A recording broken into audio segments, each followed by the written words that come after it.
Assalamualaikum warahmatullahi wabarakatuh. Anda sedang menyaksikan Aula Terkini bersama saya Ica Amalia. Pemirsa, R20 merupakan bagian dari gerakan spiritual dan kultural yang tidak kalah penting dalam penyelesaian masalah global. R20 terselenggara di Nusa Dua, Bali pada hari Rabu.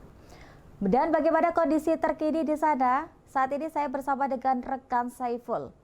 Silakan rekan Saiful, bagaimana kondisi terkini di sana? Ya, oke. Terima kasih Mbak Ica. Assalamualaikum warahmatullahi wabarakatuh. Kita yang ada di seluruh tanah air. Hari ini R20 sebagai proses dari pertemuan para pemimpin agama dunia sudah dibuka tadi pagi ya. Bahkan oleh 230 peserta dari beberapa negara di dunia. Mereka adalah utusan dari sejumlah komunitas muslim dan komunitas non-muslim dari seluruh dunia yang akan memberikan gambaran seputar apa kondisi yang terjadi di negara masing-masing. Tadi Presiden Jokowi juga sudah memberikan sambutan, kemudian Rois Am, Pengurus Besar Nahdlatul Ulama, Kiai Haji Miftahul Ahyar juga membuka sekaligus memberikan sambutan dan mendoakan agar kegiatan ini akan berlangsung dengan tertib dan lancar. Kemudian pada saat pembukaan tadi tampak Kiai Haji Yahya Khalil Stakuf, Ketua Umum Pengurus Besar Nahdlatul Ulama juga memberikan statement dan juga sambutan kepada para peserta yang hadir. Perlu diketahui bahwasanya dan besok kemudian setiap sesi akan diisi oleh pandangan oleh sejumlah pemimpin agama dunia dan mereka menjelaskan bagaimana kondisi komunitas minoritas, komunitas mayoritas yang ada di masing-masing negara. Umpamanya dari negara mayoritas seperti umpamanya Uni Emirat, terus kemudian Saudi Arabia yang itu komunitas muslim terbesar juga menyampaikan beberapa pandangan.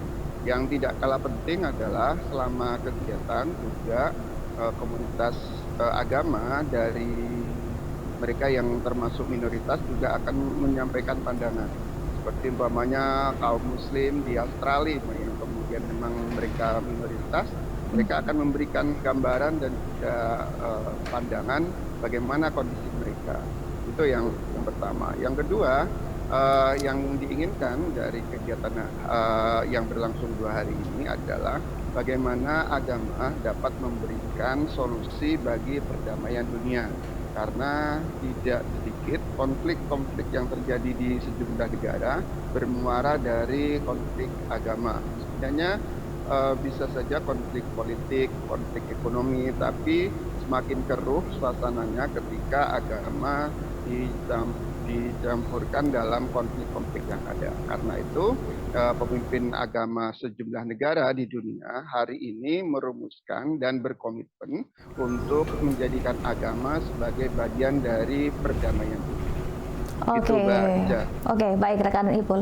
Lalu siapa saja yang datang serta dari perwakilan agama apa saja nih? Ya, hampir seluruh agama di dunia hadir. Kalau di Indonesia kan ada Islam, Kristen, Protestan, terus kemudian Kristen Katolik, kemudian Hindu, Buddha, itu yang kalau di Indonesia ya. Tapi kalau di negara-negara yang lain juga ada agama-agama lain yang mereka mungkin minoritas, jangan kita dengar, tapi bagaimanapun juga keberadaan mereka cukup memberikan andil bagi upaya agar masing-masing tokoh agama menyuarakan kedamaian dan harmoni di antara seluruh agama yang ada di dunia. Jadi banyak sekali Mbak Ica yang hadir ada sekitar 20 atau 30 negara ya yang hadir pada kesempatan kali ini dari 230 peserta yang datang. Jadi cukup banyak dan mewakili sejumlah agama besar dan kecil yang ada di belahan dunia. Bahkan termasuk juga kalangan-kalangan minoritas seperti saya sampaikan di awal, itu memberikan juga pandangan bagaimana kondisi mereka, agama yang ada di tempat mereka tinggal, terus kemudian apa yang bisa mereka berikan sebagai solusi bagi perdamaian dunia. Oke, baik rekan Saiful. Lalu apa sih harapan NU dengan terselenggaranya R20 ini? Ya, seperti yang sudah disampaikan oleh Gus Yahya, Ketua Umum Pengurus Besar Nahdlatul Ulama, bahwasanya dari kegiatan ini R20 ini nanti akan tidak hanya terselenggara di Indonesia, tapi juga di negara-negara lain beriringan dengan G20 ya. Karena hari ini juga diselenggarakan juga ini kan rangkaian dari G20, pertemuan para pemimpin negara maju, ya, dan kemudian bagaimana R20 dalam artian bagaimana para tokoh agama di belahan dunia juga berkontribusi bagi kemajuan sebuah bangsa dan perdamaian dunia. Jadi seperti disampaikan oleh Gus Yahya saat pembukaan tadi dan disampaikan ini berkali-kali saat konferensi pers kemarin juga begitu, bahwasanya diharapkan agama memberikan ya tidak menjadi ladang konflik, agama menjadi solusi, agama bisa memberikan kontribusi positif bagi perdamaian dunia, bagi kedamaian, bagi perbaikan iklim dan sejenisnya. Jadi seluruh semangat tentang perbaikan bagi negeri ini, bagi dunia ini ya diusahakan juga melibatkan para tokoh agama. Dengan keterlibatan tokoh pemuka agama, maka diharapkan keinginan untuk mencapai sebuah tatanan yang baik, yang adil, kemudian beradab, dan pemerataan ekonomi dan sejenisnya itu bisa dirasakan.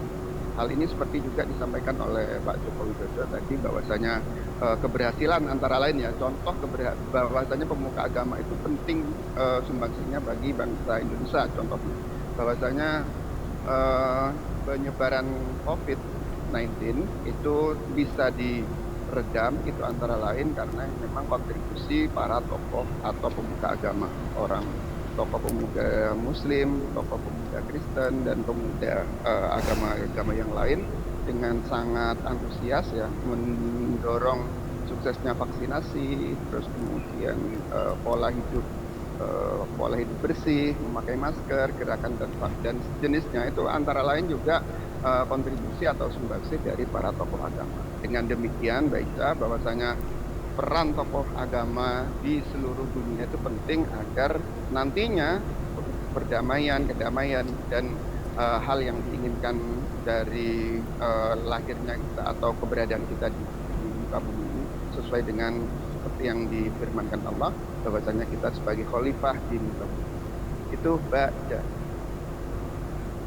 Baik, terima kasih rekan Saiful atas laporan Anda dan selamat bertugas kembali. Demikian Aula Terkini hari ini. Jangan lupa saksikan terus program AFTV selanjutnya. Saya Coba berserta kru yang bertugas pamit undur diri. Wassalamualaikum warahmatullahi wabarakatuh.